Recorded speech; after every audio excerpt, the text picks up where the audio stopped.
মোহনপুর জঙ্গল ছিল চারিদিকে সবুজে ঘেরা। সেখানে ছোট্ট একটি পাহাড় ছিল। সেই পাহাড়ের উপরে অসংখ্য কলা গাছ চাষ হতো। সেই জঙ্গলেই বাস করতেন একটি মোটা তাজা হাতি, এবং সেই জঙ্গলের সমস্ত কলা গাছ ওই একটি হাতি খেয়েই কাটাতো।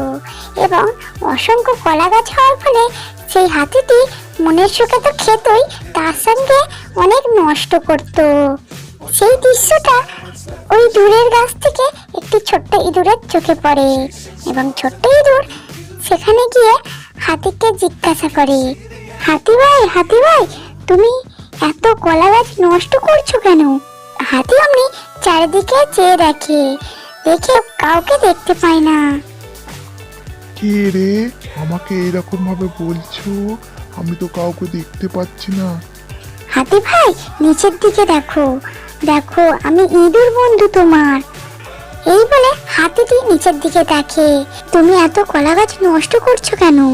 সামান্য একটা পুচকে ইঁদুর হয়ে তুমি আমাকে জ্ঞান দিচ্ছ? তুমি আমায় শেখাতে এসেছো আমি নষ্ট করছি কি না? আমি বেশ করব, নষ্ট করব, তাতে তোমার কি? হাতি ভাই, নষ্ট করা কখনোই ভালো নয়। কোনো জিনিস অপচয় করা মোটেও সঠিক নয়। কোনো জিনিস অপচয় না করাই ভালো। এই বলে হাতি গায়ের জোরে আরো 2-3টি কলা গাছ আবার নষ্ট করে দেয়। এই বলে ইঁদুর চলে যায়। বেশ কয়েকদিন যায় এইভাবে।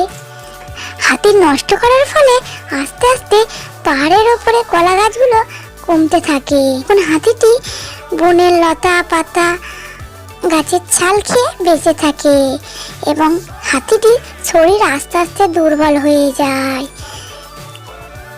এবং হাতিটি ভাবেন, এই গ্রাম থেকে অন্য গ্রামে গেলে অনেক কলা গাছ পাবো, সেখানে যাই, এখানে আর থাকবো না।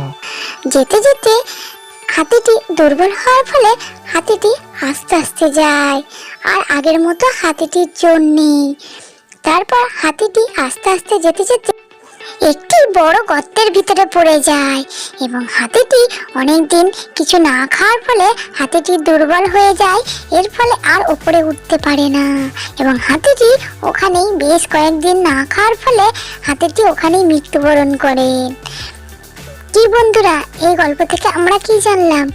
কোনো খাবার বা কোনো কিছুই অপচয় করাটা উচিত নয়।